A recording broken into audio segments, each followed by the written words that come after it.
سیاسی کریئر میں اور اپنے میڈیا کے کریئر میں عامر لیاقت نے غیر معمولی مقبولیت حاصل کی، مگر پھر وہ اس دوران غیر معمولی طور پر متنازع بھی ہوتے رہے اور عامر لیاقت نے میڈیا کا انتہائی عروج بھی دیکھا اور پھر انتہائی زوال بھی دیکھا، اور لوگ سوال اٹھاتے رہے کہ آخر عامر لیاقت کو کیا ہو گیا ہے۔ میڈیا پر مقبولیت کے دوران ہی مذہبی ہم آہنگی کی بات کرنے والے عامر لیاقت نے ٹی وی پروگرام کے دوران ہی پاکستان کی اقلیتوں کے حوالے سے انتہائی غیر مناسب باتیں کی، اور اسی ہفتے ہی اقلیتوں سے تعلق رکھنے والے 2 لوگوں کو قتل کر دیا گیا اور عامر لیاقت متنازع ہوتے گئے۔ مذہبی اقلیت سے متعلق ان کے بیان پر انسانی حقوق کی تنظیموں نے شدید تنقید کی تھی۔ صرف یہی نہیں، سابق گلوکار اور مذہبی شخصیت مرحوم جنید جمشید نے ایک واقعہ سناتے وقت غلط الفاظ کا چناؤ کیا اور پھر اس پر معافی بھی مانگی، مگر عامر لیاقت نے ان کے خلاف نفرت انگیز مہم چلائی، ان کی جان خطرے میں پڑ گئی، انہیں ملک سے باہر بھی رہنا پڑا۔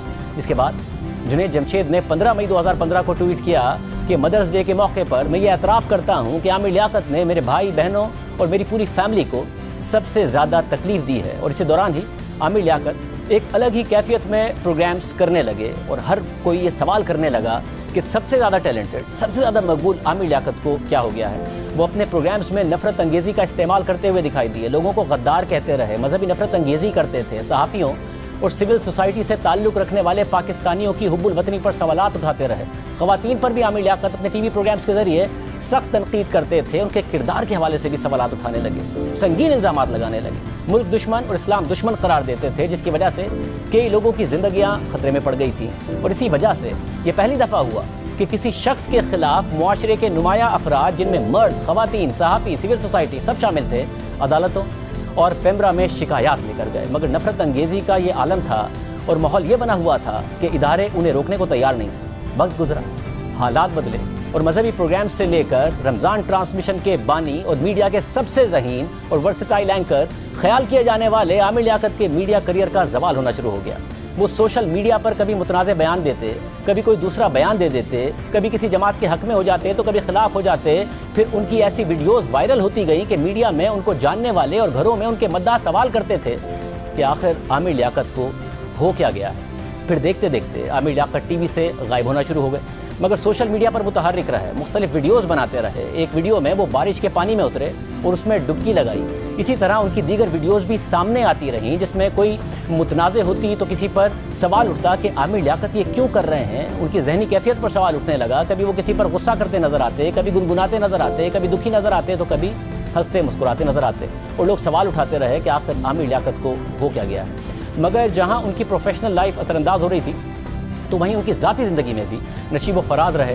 عامر لیاقت نے 3 شادیاں کی۔ ان کی پہلی اہلیہ سیدہ بشریٰ اقبال تھیں، جن سے ان کے 2 بچے ہیں۔ ان سے پہلے علیحدگی اور پھر طلاق ہو گئی۔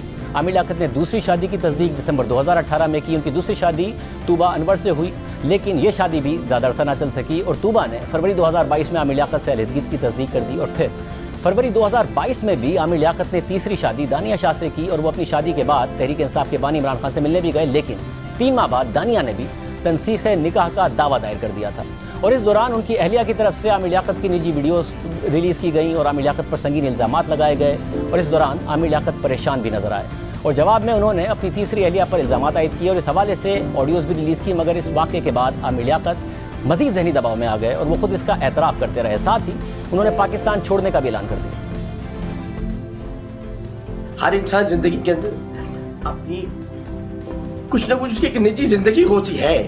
میں بہت جلد پاکستان سے ہمیشہ کے لیے جا رہا ہوں، آپ لوگوں سے میری جان چھوٹ جائے گی، پھر نہ آپ کو کوئی میم بنانے والا ملے گا۔ جس طرح میم بنائے وہ ہنسے، سارے میمرز کو کبھی برا نہیں کہ ہنستا رہے، اس کا مذاق اڑانے جس کا مذاق اڑانا چاہتے وہ نہیں ملے گا۔ میں نے کبھی میمرز کو برا نہیں کہا، خوش رہتے وہ خوش رہیں، وہ مجھ سے مذاق کرتے میں ان سے مذاق کرتا ہوں۔ عامر لیاقت جا رہا ہے پاکستان سے ہمیشہ کے لیے۔